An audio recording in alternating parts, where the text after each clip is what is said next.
مجھے اس گھر کی بیک سائڈ پر لے کر گیا. وہاں پر اکیلی ایک قبر تھی. اس نے یہ کہا کہ یہ اسی عورت کی قبر ہے. اوپر اس کا نام بھی لکھا تھا اور یہ وہی نام تھا جو اس نے مجھے بتایا تھا. اس کا یہ کہنا تھا کہ شیطانی عملیات کیا کرتی تھی. پہلے یہ اس ریزورٹ میں رہتی تھی. وہاں پر اس نے بہت سے شیطانی عملیات کیے. اس کے پاس بہت زیادہ جنات آ گئے تھے. انہیں جنات نے اس عورت کو مار دیا اور اس جگہ پر ایک جن کا بسیرا ہو گیا. اس کے بعد وہ گھر کسی نے خرید لیا. جس نے وہ گھر خریدا، قبضہ کیا، جو بھی کیا، جنات نے اس کو بھی مار دیا.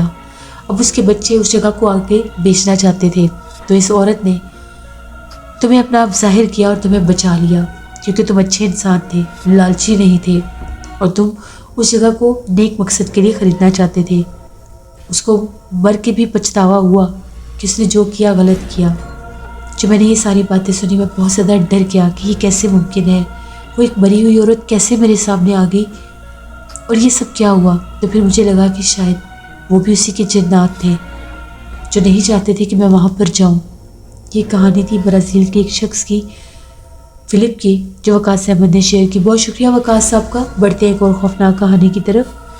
یہ خوفناک کہانی فوزیہ شیئر کر رہی ہے. فوزیہ کہتی ہیں ہم لوگ سرگودا کے رہنے والے ہیں اور آج آپ کے ساتھ اپنے گھر کی ایک خوفناک کہانی شیئر کرنا چاہتی ہوں.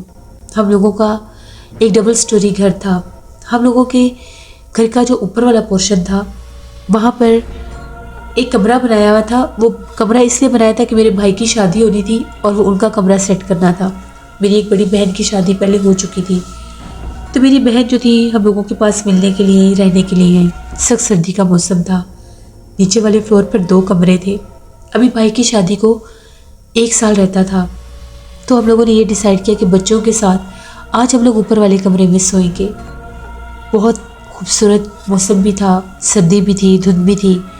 تو ہم لوگوں نے اوپر والے کمرے کو صاف کیا، سیٹ کیا، بستر بچھائے، ہیٹر لگایا. فل ہم لوگوں نے کمرہ تیار کر لیا کہ ہم لوگ اوپر سوئیں گے. آج سے پہلے اس کمرے میں کبھی کوئی سویا نہیں تھا. میں، میری بہن اور بچے ہم لوگ سارے اوپر والے کمرے میں تھے.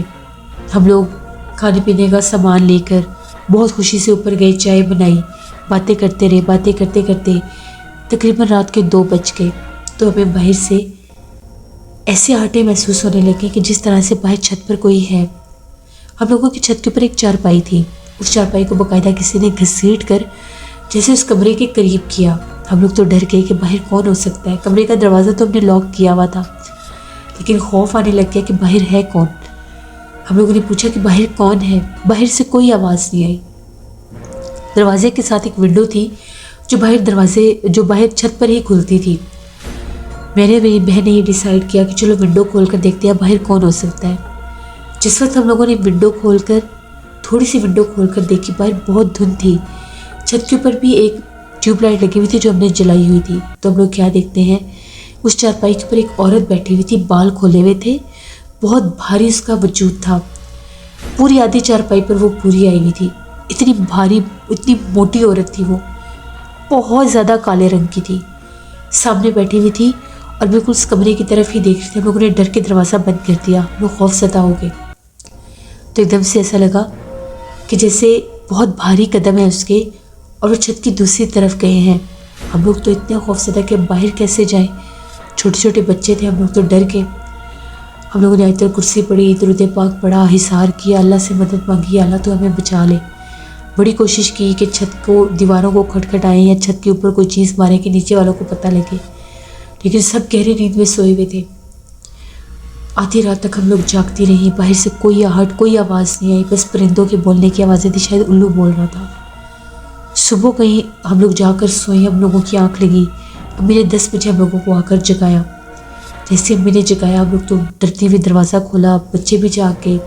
امی کو ہم نے اندر بلایا اور دروازہ بند کر لیا. چارپائی ابھی بھی وہیں پر تھی. ہم نے امی کو رات والا سارا قصہ بتایا.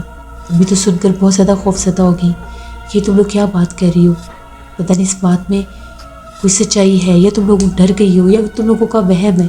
ہم نے کہا نہیں امی، وہم نہیں، یہ سچ ہے. اس وقت تو امی نے یہ منع کر دیا کہ اوپر کسی نے نہیں سونا. بس بعض اوقات یہ مخلوقات چلتی پھرتی ہیں تو لوگوں کو ڈرا دیتی ہیں، یہ وہ. امی نے ہمیں یہ کہہ کر منع کر دیا کہ اوپر کسی نے نہیں سونا. ہم لوگوں نے بھی کہا کہ ٹھیک ہے ہم لوگ اوپر نہیں سوئیں گے. 1 سال کے بعد جب میرے بھائی کی شادی ہوئی تو میرے بھائی کا اوپر والا کمرہ تھا وہ سیٹ کر دیا گیا. وہ بات آئی گئی ہوگی، ہمیں چھت پر کبھی کچھ نظر نہیں آیا، نہ ہی ہم دوبارہ کبھی چھت پر سونے کے لیے جاتے تھے. تو جب میرا بھائی اوپر شفٹ ہوا تو میرے بھائی کے ساتھ بھی وہی واقعات ہونے لگے. ان کو رات بھر باہر سے آوازیں آتی تھیں اور ایک خوفناک چہرے والی عورت باہر بیٹھی نظر آتی تھی. پھر اس کے بعد ایک عامل صاحب کو بلایا گیا. تو جب وہ آئے تو ان کا یہ کہنا تھا کہ اس چھت کے اوپر کسی مخلوق کا بسیرا ہے. جس جگہ پر آپ نے کمرہ بنایا ہے اسی جگہ پر اس کا گھر ہے. وہ بار بار اپنے گھر کے قریب آتی ہے اور اس کو دیکھتی ہے. بہتر یہ ہے کہ آپ یہ کمرہ خالی کر دیں ورنہ وہ جانی نقصان بھی دے سکتی ہے. پھر ہم لوگوں نے وہ کمرہ ہمیشہ کے لیے بند کر دیا اور میرے بھائی بھی نیچے والے پورشن میں شفٹ ہو گئے. اس کمرے کو دوبارہ کبھی کسی نے استعمال ہی نہیں کیا. اوپر سے اکثر آوازیں آتی تھی رات کے وقت جیسے کوئی اوپر موجود ہوتا ہے. یہ ہم لوگوں کی ایک کہانی تھی جو میں نے آپ کے ساتھ شیئر کی. بہت شکریہ فوزیہ آپ کا. جس سے یہ تھی آج کی ہارر سٹوریز. اپنا فیڈ بیک مجھے ضرور دیں آپ لوگوں کو کیسی لگی. آپ لوگ بھی اپنی ہارر سٹوریز شیئر کر سکتے ہیں ڈسکرپشن باکس میں دیے گئے ای میل آئی ڈی doshinur57@gmail.com پر. اس کے علاوہ آپ لوگ مجھے کمنٹ باکس میں بھی سٹوری شیئر کر سکتے ہیں. اپنا بہت سا خیال رکھیے گا. اپنے ڈھیروں دعاؤں میں مجھے، میری فیملی، میرے پورے پاکستان کو یاد رکھیے گا. Thank you for listening my stories. Stay blessed. اللہ نے کے